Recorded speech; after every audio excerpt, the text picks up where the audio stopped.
We will never be tired of covering animatronics, and today we're so excited to be talking about the cutest animatronics that Disney has ever come up with.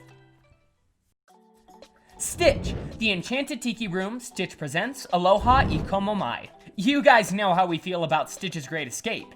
If you don't and you're curious, take a look at this video.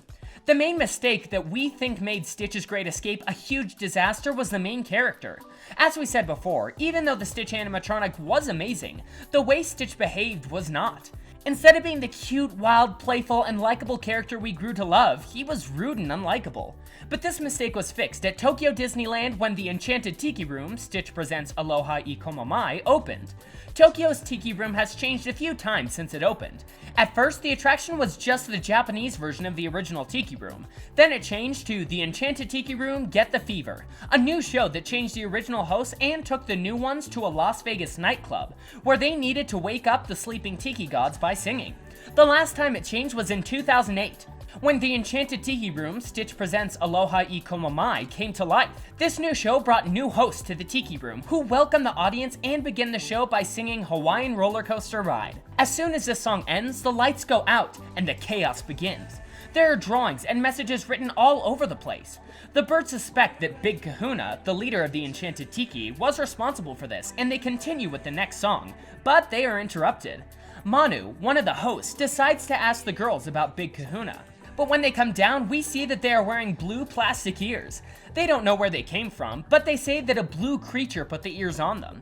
Just then, blue paint falls on the birds and they leave scared. The lights go out and lightning strikes and Stitch comes out of the fountain. He pretends to be Big Kahuna at first, but then decided to reveal that he is obviously Stitch, and that he kept interrupting the show because he wanted to be a part of it. The birds agree to let him join the show, only if he behaves. Stitch sings and plays his ukulele. He says he is happy and that everyone is part of his ohana. The show is fun and beautiful, and the Stitch animatronic is so cute. He is the Stitch we all know and love, playful and mischievous, but lovable and sweet. Everything that was missing from Stitch's Great Escape. Chef Remi, Epcot. Just like Anton Ego said, not everyone can become a great artist, but a great artist can come from anywhere. This was the case of Remi, one of the best chefs in the world. He was so great that it led him to become head chef and host of Les Chefs de France in Epcot's World Showcase. This was part of the Disney Living Characters Initiative, a really ambitious initiative that brought animatronics like Lucky the Dinosaur and the Muppet Mobile Lab that interacted with guests. So in 2009, Disney decided to open a new experience called Bon Appetit from Chef Remi. During this experience, guests could enjoy Remi's presence 6 days a week with 4 presentations a day. A maitre d' greeted diners with a rolling gourmet food cart. Dramatically lifting the lid from a silver dome cheese platter, they revealed the guest of honor, a 6-inch tall rat with silky soft fur, pink paws, and a traditional chef hat. Chef Remi then came to life, entertaining diners with sprightly movements and lively banter. Winding their way through the restaurant, Remi and his maitre d' pal made stops at each table. In addition to his hijinks, Chef Remi might even be able to bust a move to the beat of different tunes, from the soft sway of a French love song to the hot sounds of hip-hop. The 40-minute experience provided guests with an up-close encounter with the Ratatouille star as he laughed, sniffled, and even flirted with his new friends. At the time of its creation, Remi was the smallest animatronic Disney had ever built, and he had done his debut at Walt Disney Studios Park in Disneyland Paris Resort. Unfortunately, this experience is no longer available, and his last presentation was on October 24th, 2013. This animatronic is undoubtedly one of the most beautiful ever created, and we can only hope that with the opening of the new Ratatouille ride, Remi will return with all his cuteness. Albert, Mystic Manor.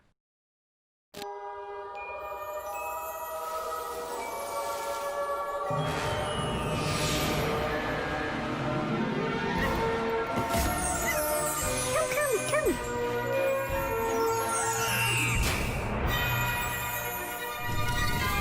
喺呢度眼見嘅，究竟係幻覺，定係迷離莊園奇幻眼界由你解開。Mystic Manor opened on May 17th, 2013 at Hong Kong Disneyland. The ride tells the story of Henry Mystic and his monkey friend Albert. Albert is such a cute animatronic. He is mischievous, curious, and energetic, and his curiosity has led us to an amazing adventure. Lord Mystic has acquired an enchanted music box that is said to bring any inanimate object to life. Before we enter the ride, we can see Albert, where he tells us the legend of the music box. Then, we go into the acquisitions and cataloging room, where Lord Mystic comes in the form of an animatronic. He mentions the music box and tells us he is looking for Albert, and then leaves. And just after he goes, Albert comes in. Obviously, Albert can't control his curiosity and unlocks the box. Magic dust escapes the box and floats into the air, bringing the artifacts to life. This ride is amazing, and we can see lots of artifacts moving and changing in each of the rooms. Albert can also be found in many different scenes, first being amazed by the mess he caused, and then trying to escape from the danger. We see him in the music room, watching in fascination all the instruments that came to life.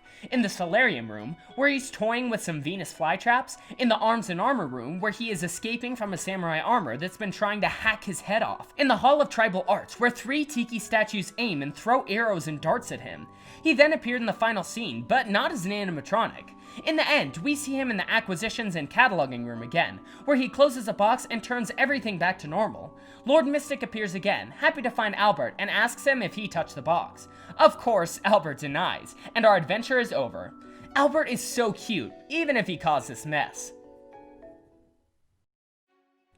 The Fathiers, The Last Jedi. The Last Jedi is, without a doubt, one of the most controversial Star Wars movies ever made. But not even the biggest haters can deny the amazing job the team made with the movie's creatures. The Last Jedi brought back and created many loved and impressive creatures to the world of Star Wars. An example of these creatures is the Fathiers.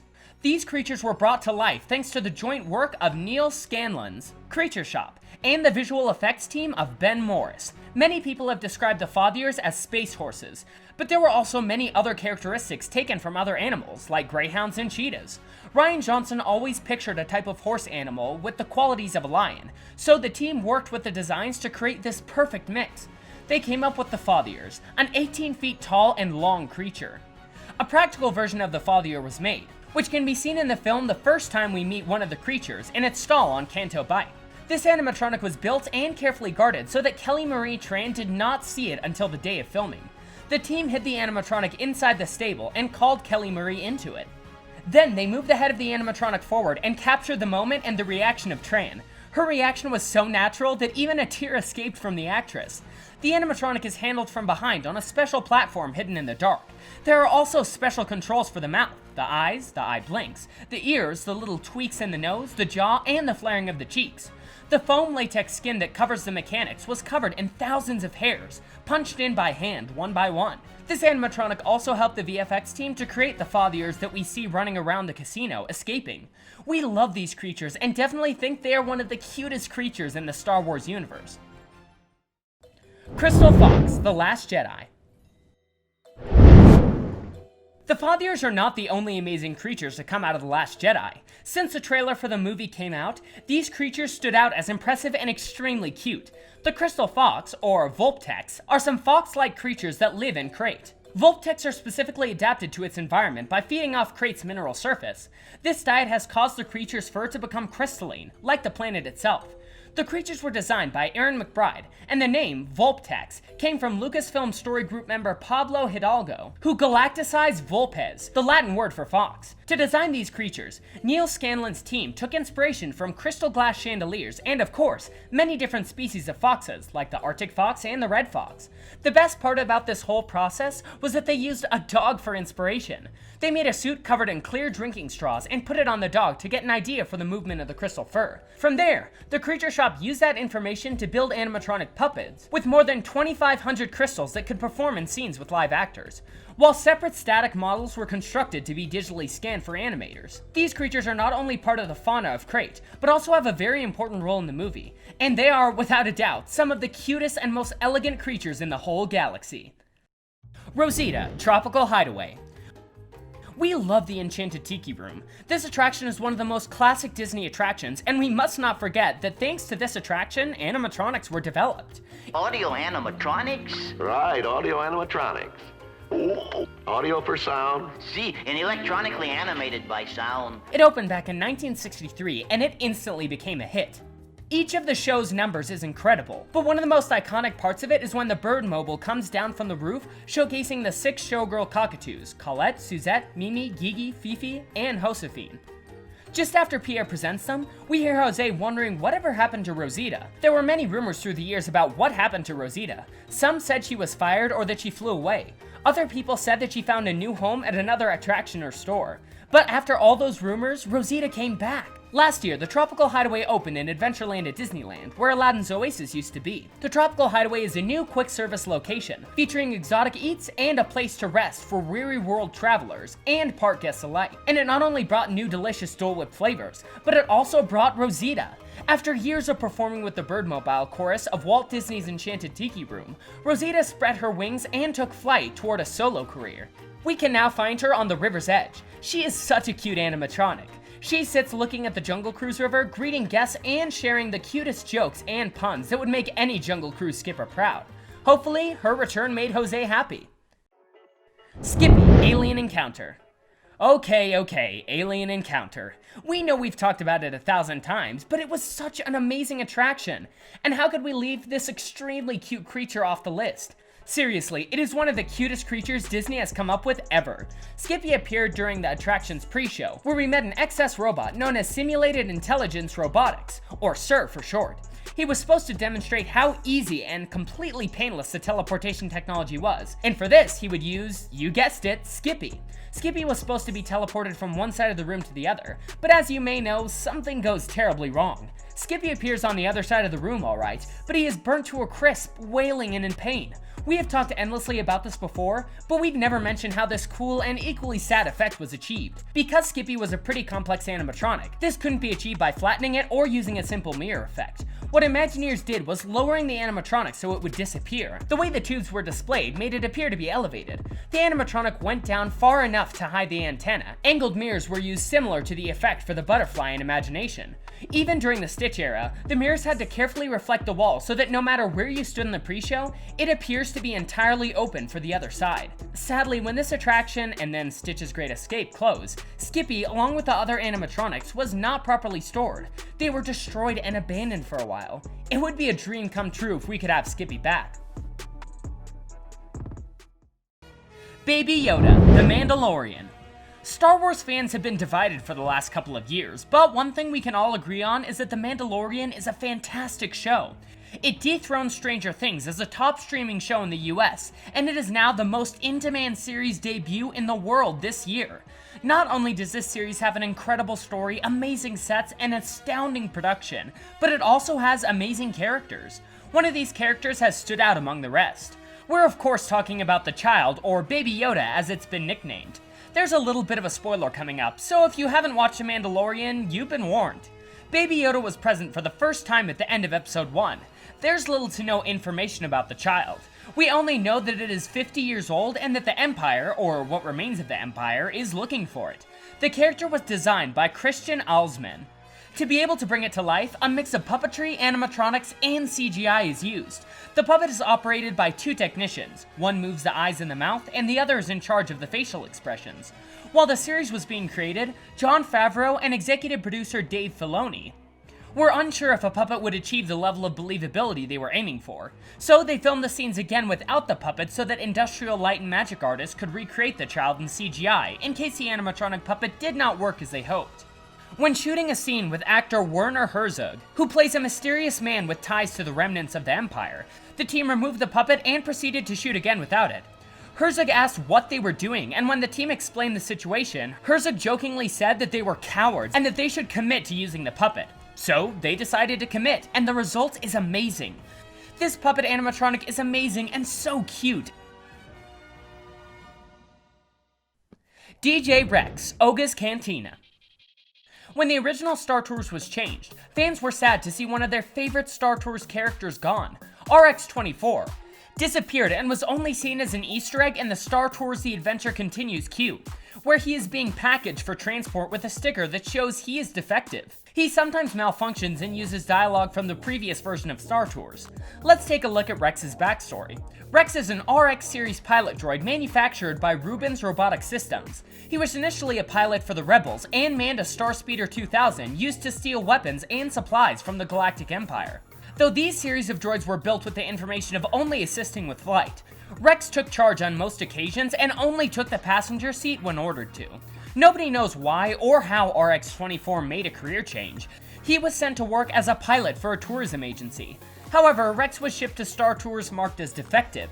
Intended to be sent back to the factory, he sat outside his crate until after the Battle of Endor, when he was repaired in-house. Set to captain the brand new Starspeeder 3000 on its maiden voyage to Endor, Rex climbed aboard and promised passengers a smooth flight. In perhaps the biggest PR disaster in Star Tours history, many things went wrong. A near crash before exiting the spaceport, a miscalculation with light speed, and a stint fighting alongside the New Republic spelled doom for the tourism company. Within months of the mishap, Star Tours filed for bankruptcy and buckled. After losing his job, Rex crash-landed on Batuu, where he was picked up by a droid depot worker named Mubo, and reprogrammed into a DJ. He was traded to a local cantina owner, Ogagara, to settle a previous debt. He can now be found at Oga's Cantina in the Black Spire Outpost. The original Rex was voiced by Paul Rubens, who reprised a role in Rebels and also came back to voice DJ Rex in Galaxy's Edge.